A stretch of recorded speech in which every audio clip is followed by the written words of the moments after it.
Rate your fund's progress in developing and implementing a post-retirement strategy. Now, your answer options are A, under 10%, 100% being fully prepared, B, 25%, C, 50%, and D, over 75%. So give us an A, B, C, or D. And while you do that, I'll introduce our speakers. On my far left, no, there is no E, sir. You have to pick one of those. Lesley-Ann Morgan is the Head of Global Strategic Solutions from Schroders in the UK, and Anne Richards is the Chief Investment Officer, Aberdeen Asset Management, also in the UK. Please make both of those women very welcome.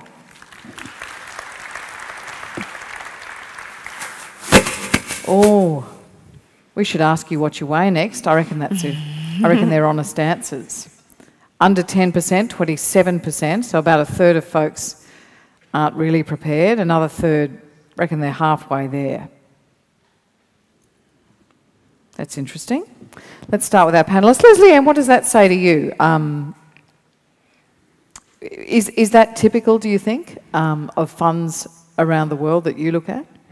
I think, in reality, I wasn't expecting as many to admit to being under 10% here in the room. I think that's actually pretty reflective of where many places are. I think we're facing a very different problem here to the problem that we faced in some other countries, but with so much money here that's starting to come into post-retirement that actually it's more of an imperative here than in some of the other countries that we've been dealing with. And in the US, for example, the post-retirement situation there has been just give people full choice of everything. So not really trying to develop a post-retirement solution that really answers people's needs. And that has been the issue to my mind. Is in most countries around the world, we're not dealing with the needs of people in retirement. And Anne, does that look to you, those numbers look like Australia's woefully underprepared, or does that pretty much reflect the sort of conundrums funds around the world are facing on how to provide for people post-retirement? Well, I think Australia has done probably better than most countries around the world in initiating the conversation. I didn't think this was working. Can you hear me now? Yes. Yeah, okay. That's happening. It's quite echoey up here, actually, so if we're a bit boomy, maybe we'll deafen you, I don't know. So I think actually that was, in some respects, a bit more encouraging than we might have seen, because probably than most markets in the world, Australia was ahead of the curve in making it mandatory for people to think about their future. There is at least a conversation that's been going on for some time. We obviously don't have the answers to it necessarily. But I think the other thing that people really didn't become aware of is that the post-retirement phase is almost as long as the pre-retirement phase for many, many people. And if you go back a generation, that was quite unheard of. So I think this is a big conversation that we have started, but we haven't even begun to figure out what questions we need to ask people about how they expect that 20 or 30 years they could be living post-retirement to work out, and what are the things that will meet their own needs within that. We haven't begun to find the language to have that conversation. And Lesley-Ann, here in Australia we've had the intergenerational report, and it sort of indicated that within a generation there'll be twice as many people over the age of 65 and there'll be thousands more over the age of 100. Tragically, it didn't tell us which ones. So when you have that sort of raw data and that sort of burgeoning understanding of what longevity might look like, how do you then start to divert that into a conversation about what do you want to do with your retirement? How do you start that conversation? Well, I think injecting some realism into the conversation is really important. I think for most people in Australia and around the world, there hasn't been enough saving. Even though there has been mandatory requirements here in Australia, the size of the accounts once you get to retirement are not big enough. And so injecting realism in terms of the things that you're actually going to be able to afford in retirement and the things that you're going to need to consume. So people often underestimate how much long-term care is going to be, and they always underestimate how long they're going to live for. And so how do you start to address that? I mean, what are you talking about? An information campaign by the government and a pamphlet, which Australians, typically, they don't read a lot of the material that comes from the superannuation fund. Well, to a certain extent, you know, that may or may not work here. It's something that has been tried in the UK, where our pensions minister in the UK said it would help people to actually understand how long they're going to live for as a first move, because that's something that's quite important in itself. Just really giving people some numbers, which you do to a certain extent here in retirement, about how much can you expect to live on with an account size of X $1,000. But I think more of that can help people. But you need to educate people younger. I think there's a whole generation of people who won't have had that financial education who need more help. And which people do you target to start having that conversation? Do you target those with a retirement income that's sufficient to warrant expensive advice, and forget about people with, you know, $100,000 or less? Where do you begin? I don't think you need to split people down by bucket in that kind of way in the start, but I think what we need to do is think more about the frame of reference that we're trying to put around this problem. And when we like to think about a box, and there are 4 sides to this box, and one side is flexibility, another side is affordability, another side is reliability, and the 4th side is predictability. And when you look at these different boxes, you see different groups, different stakeholders in this whole arena have different responsibilities to each one of those. So just running through those. So we start with flexibility.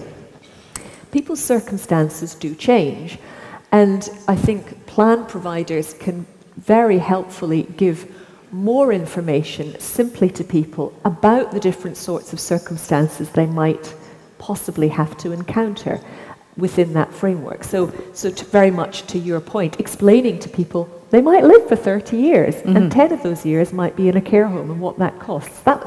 So flexibility, thinking about different circumstances and educating people around about that. Affordability, lots of people have a role to play in affordability. We have a very, very long investment advice, pension, food chain, and we all have a responsibility to think about affordability in that context, because costs do eat away at returns. But of course, if you want good quality product in any market, you have to pay for it. So there's a trade-off on that, but affordability is part of that. Reliability is a combination of both plan providers, I think, and government responsibility, because it's reliability around regulatory change, it's reliability around taxation, around counterparty risk, but also around the fact that plans merge, and that brings all sorts of changes and conundrums for people and lots of paperwork with small print. And then finally, predictability. And predictability for the individual does mean tying back to, well, if I need care, how do I get it? Do I need to layer on an insurance product? What is my glide path? Do I have an income requirement or a capital requirement? And how can I be sure that my provider gives whichever one of those I think is important? So that's the frame of reference I think I would use. And does that all assume, Lesley-Ann, that inherent in all of this, as balances increase, you're going to say to people, you need to start making more and better and more nuanced and well-informed choices? Yeah, I think that is the case, but I think something can be done to help individuals with that choice. The problem that we see in the US is that people have just far too much choice, and some people become very conservative with that choice. And given that people are living longer, I think they probably do need to invest in growth assets for longer than they are doing at the moment. So I think to a certain extent, it's not providing a single default for people. I'm not convinced that's the right approach, because everyone is different. But actually, it's about nudging people in the right direction and providing them some direction about what makes a sensible investment in post-retirement, and how much longevity protection might you need if you have this type of lifestyle. And Anne, coming back to you, what are the dangers with choice? That people make bad choices, of course. That's the fundamental problem. I mean, it's interesting when you look at financial services as an industry, and we talk a lot about financial education, and we need to educate people to make the right choice, which is all well and good, except people are very, very good at figuring out very complicated things that they have to do in other aspects of their life, Indeed. like technological adoption. If you look at the world that we all live in, if you look at our homes today, they are dramatically more complex than they were 30 years ago. So people have no problem educating themselves about new gadgets, new apps, new technology, but they do have a problem educating themselves about financial product. And why is that?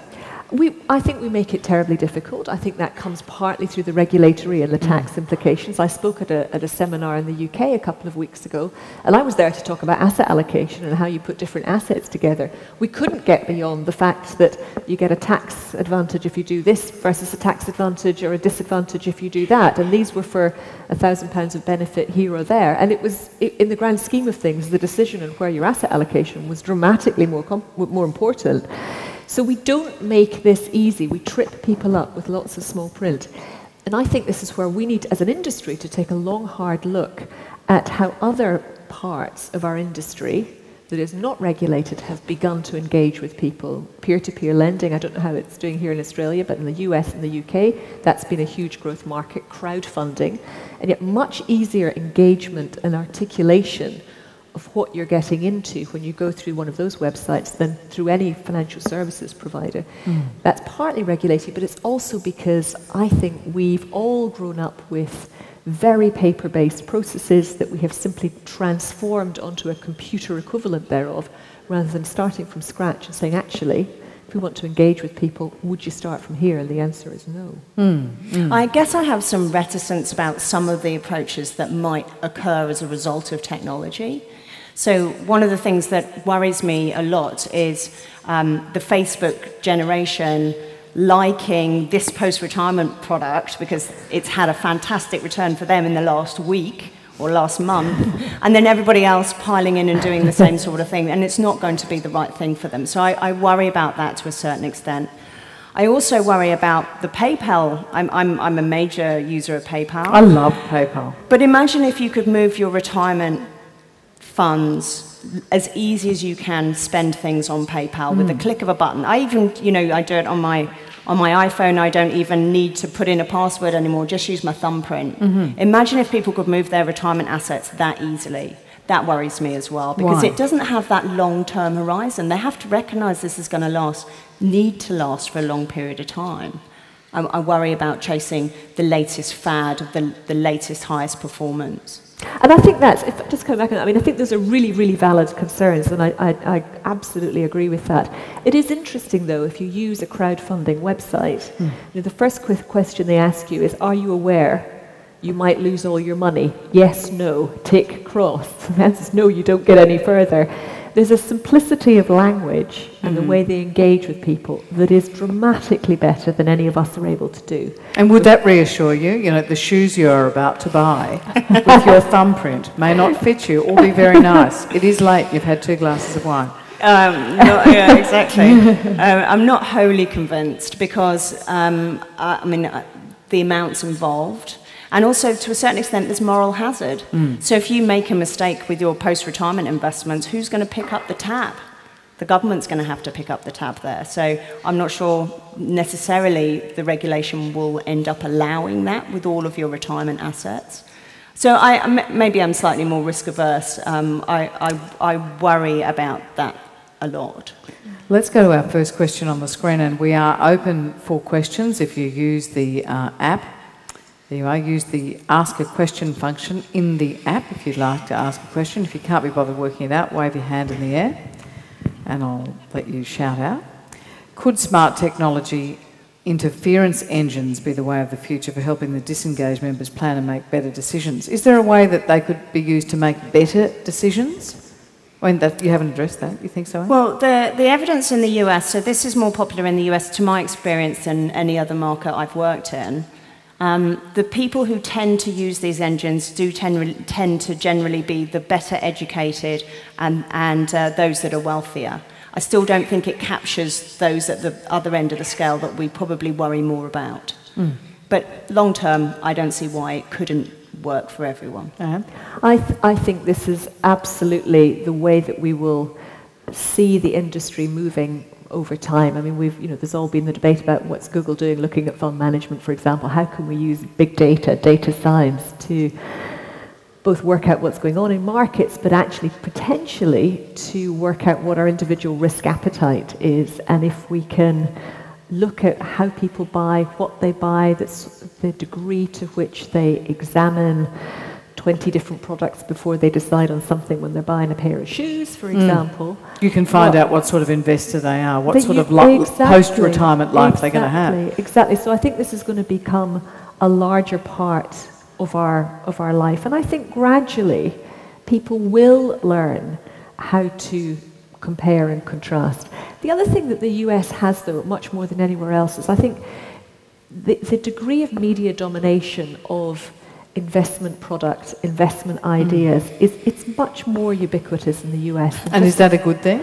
Not necessarily. I think it does encourage a trading mentality at one level, but you do find, I think, deeper understanding of the implications of what's going on in the market down to a lower pot size in the US than you do in other markets. That's been my experience. There's a question here. Don't people commonly make very poor investment decisions? Isn't a disengaged member in a balanced option going to do better? That's a great question. Yeah, so there has been evidence both in the US and in studies in Taiwan as well, where in Taiwan people do trade their accounts very frequently. But generally, on average, individuals make very poor tactical asset allocation decisions. That is absolutely true. And therefore what? And therefore they're eroding the value of their account, absolutely. I suspect we probably both agree that a balanced fund isn't necessarily the best option going forward, but having something that is diversified is likely to be better than somebody investing in a single stock option. And, you know, that's probably a better decision longer term for them. And so we were sort of talking before, I do need my glasses tragically at this stage of life, that to what extent is all this dependent on the regulatory environment? You know, we're kind of saying yes, but at this point of the conversation. What comes first, the innovative fund manager or, you know, waiting for Godot, the minister with the coherent policy vision? Which comes first? There's only so much you can do in innovation space. And we look at Australia as an example. So in Australia, deferred annuities haven't been popular because they're not tax efficient. They're not really been properly allowed in post-retirement. So therefore, there has been no innovation in that area. Now, if those rules change, and it looks like they may do, then there's likely to be more innovation. I think they're intrinsically linked. I mean, what is the point of a fund manager working on a product that they then can't sell because it's illegal to do so or it's tax inefficient to do so? Anne? Look, I'm actually, can I just, this question here, there's a great question here that I want to come back on. The lifestyle question. Yeah. Can we just scroll? The want or need of those in retirement to speak to somebody rather than use an app. And I think this is such do people want to talk to another human rather than use an app? This is so important because it comes back to my affordability point. It's really difficult to get good quality advice because it's simply too expensive if you don't have a large pot size, right? So we know that. Now, can we use technology to give guided advice that comes through an app or comes through that sort of engagement?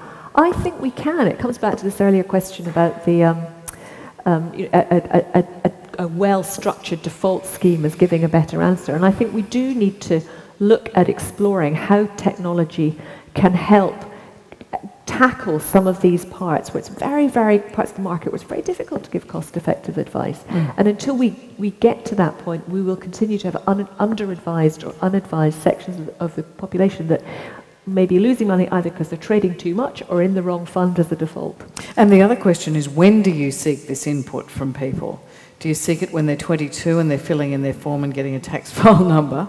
Or do you continue to seek it throughout their lives? And how does it change to reflect or help guide them to make those decisions?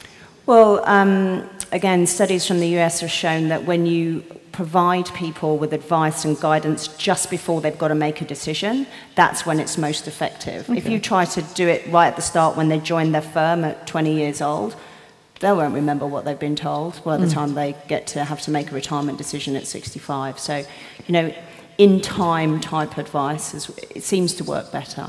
There's a question on the screen, why are funds so reluctant to examine lifestyle issues to help people better understand retirement? Let's think about that in the context of the debate around the family home. Oh, got my back to people. The debate around the family home that we've had here in Australia in the last couple of weeks after the Treasurer said, okay, well, why not raid the raid the pension fund, the superannuation account, to buy yourself a house. Where does that thinking about what a house is and what that asset represents, how can that be, how can you develop that idea for people? What is a house? Yeah. This is such a difficult and a topical one, and it's, for many people, particularly post-war generations who worked incredibly hard to buy that house, there's something very totemic about that home ownership. And yet we have to go through this education process that it is just a different form of saving. And that is such a challenging one for all of us, US, UK, Australia, all around the world to get across. But at the end of the day, as our populations age, we have to gradually, I think, come to a realization as a community that that is just a different savings bucket that might be your insurance for your end-of-life care if you're going to live till you're 90 or 95 and need 10 years of additional care. It's a difficult conversation, but the demographics, I think, because of the way they're beginning to move, are beginning to move that conversation gently forward. But it's a tough one, and it's one I think we all wrestle with. People know the answer sometimes, don't they? I mean, people started, I heard talkback on the ABC and people were saying, yes, people should be able to use their retirement savings to purchase a home. And then when the interviewer said to my yes, as I was driving along in the car, well then, do you use the home to fund your retirement? They said, oh no, oh no. So, I mean, it doesn't make any sense. It's illogical, but at least there's a very strong answer there. All right, then, what do you want to use it for? Is it for good palliative care, a retirement thing? A Lamborghini, as somebody in the UK said, what do you see it as being for? Yeah, I mean, obviously there are different types of products that you can use to actually get some value out of your property. I think it has been a difficult conversation with people to recognise that you can't both live in your home and get income from your home unless you use some of these types of financial instruments that let you trade your capital, take some of your capital out for income to live on. And again, that gets back to the regulators. Yeah, exactly. And some evidence from the US in those kinds of products has been not necessarily fraud, but there has been some not very nice behaviours around elderly couples, particularly when one dies. You know, some people might prey on them to try and get their property at a knockdown price in order to get the income out of it. So unfortunately, I do think there needs to be good regulation around that to protect people in their old age, because dementia, as we know, becomes a very significant issue once you get into your 80s and you're 85 and what have you, and that's when you really might need to get some of that income out of your property.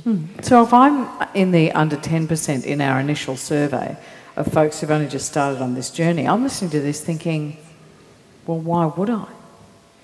Given the regulatory hazards there and the requirement for a strong framework, why start the conversation at the board level? Why take that risk on board? I mean, I guess to a certain extent it depends on how paternalistic you want to be. I mean, they're in different countries, it's dealt with in different ways, and if you want to help the people within your funds to be able to make good decisions, as I was saying, nudge them in the right direction, then I think that is a conversation that you need to at least start having with the board so that you can give them the right types of solutions to get themselves into, rather than necessarily the wrong ones. Yeah, I mean, I think that's right. And I think if you're looking forward with a 30, 40-year time horizon from today, which is kind of thing that we're looking at, and you think back to where the world was 30 or 40 years ago, it's a remarkably different place. Almost we have a duty, I think, any of us who are involved in this industry, to try and help people to think about how they can have some resilience against this very uncertain landscape that we might all be looking at. So yes, there's stuff that we can do at a regulatory level, yes, there's stuff that we need to do around structures, but we also need to make sure that we pull the conversation back to actually what is your asset exposure? And I think it is right that we who have the benefit of being educated in this space, that we try and find ways of having those conversations. Of at least asking the question, what does this superannuation fund represent to you? Is it just for end-of-life care? Is it just for holidaying and lifestyle before you're too old to go on that cruise? What is it for? Because let's not forget, it's their money. You know, it's their money. You were making a point around predictability, and Western governments, a question here, are all in deficits. We have a rapidly ageing demographic. How do these reconcile for an individual? Lower standards of living on lower pensions question. This is a real toughie. This morning I was reading an analysis of the 1920s and the 1930s and looking at in Europe and looking at the progression of interest rates and tightening and quantitative easing and all of the implications for that. And it doesn't make very pretty reading because you can overlay a lot of charts onto our experience here over the last 10 years or so. So this is a really big question. And I think one of the things that we need to ask when we're looking at what we do with member pots is to think, well, think of all the different ways that capital can be eroded. There's a lot of them. There's an awful lot of them. There's inflation, there's taxation, there's expropriation by governments home or abroad in lots of different ways. There's risk of default if it all goes very, very pear-shaped. Bad timing, we touched on. Trading inappropriately loses you almost more money than any of the above. There's liquidity risks. There's lots of different ways where capital can be eroded. So we need to think around how we structure stuff to mitigate as much of that as we can, which means diversification, which means thinking real assets, infrastructure, property potentially, as well as the more simplistic public markets like equities and fixed income. Yeah, I would very much concur with that. I think while it's politically not very popular, raising the retirement age has been something that has happened in many countries. And I was just reading this morning that Sweden are looking at raising their retirement age to 75. Really? Absolutely. How long does a Swede live? I don't know. But I think we have got a number of different things to deal with. Inevitably, you will end up with a lower living ability, a lower quality of living, unless you do recognise that you still need to take some risk with your retirement assets, which is exactly what Anne was saying. So looking for growth in that glide phase. Exactly, because bond rates are so low, you're not going to be able to live off that. I mean, Sweden, it's actually, they have quite a serious problem because they've had relatively low population growth rate for a while. And if you look forward, and you don't have to go forward very many years, the dependency ratio gets very ugly quite quickly. In Sweden, so that it's within the foreseeable time horizon that you're going to have 2 dependents for every single working person. And, that's a bad ratio to have. So dependency ratios are an issue, and this is the right response, but of course it's not necessarily a popular one. There's a question on the screen. Won't individualisation undermine a trustee's ability to make well thought out long-term investments with good diversification and the benefits of lower cost through pooling? Does that necessarily follow? There are trade-offs, but I think pooling is a good thing. I mean, I'm a believer in pooling. It may be that it's too simplistic to put everybody in one pot, so there needs to be some differentiation within it. But I think we do have to be aware of the fact there are trade-offs in all of this. So I think we have to remember it's other people's money and they're not all the same. How can we agglomerate into sensible buckets to allow the benefits of lower cost and the benefits of pooling, while accepting people have different circumstances, and that's the challenge. Yeah, I would concur with that, although I do think to a certain extent, there are a number of solutions that work for people, certainly when they first retire. So you might get greater pooling benefits when people first retire, and then later on when they start to get into more ill health, that's when their needs start to differ substantially from one person to the next. There's a question at the top of the screen. Is there a breakdown in the how much is enough answer? Some answers take into account the age pension, others don't. But 75% of pension-age people are receiving the age pension, or I imagine they mean some part of the age pension, if not a whole pension. Yeah, is that correct? 75% wouldn't all be receiving a full pension, would they? No. So I can give you some generic numbers, not some Australian particular numbers. Basically, the rule of thumb goes something like this. You need something like 16 times your final salary at retirement in a Western country in your account to be able to have a reasonable standard of living, given how long people live for. And so why not buy the Lamborghini? I mean, really? I'm not sure I can live off the Lamborghini. I can't live in it, that's for sure. Of that's usually, on average, around 30% comes from the state pension or from the old age pension. So that means you need around 12 times your final salary in your super when you get to retirement. People in this country, when they get to retirement right now, have only 2 times on average. We're a long way off the sufficiency. So, there is a lot more supplemental savings that need to go on, and the amount to be saved is going up in this country, but it's still going to fall somewhat short for some time. So I think there's another question which you could ask here, which is around, do we make enough distinction between pensions and savings? And I suppose pensions, when it boils down to it, is the risk of outliving your savings. It's living longer than you're supposed to. So I suppose, answering the question a different way, a smart product design would make that differentiation clearer. And what we could say, the state pension plus some supplemental around about that, is your insurance against living too long. That's interesting, because I don't think that's an agreed conclusion, that a pension is insurance against bad choices or living too long. Or they're different, but it's living too long. So bad choices and living too long are slightly different, I would say. Okay.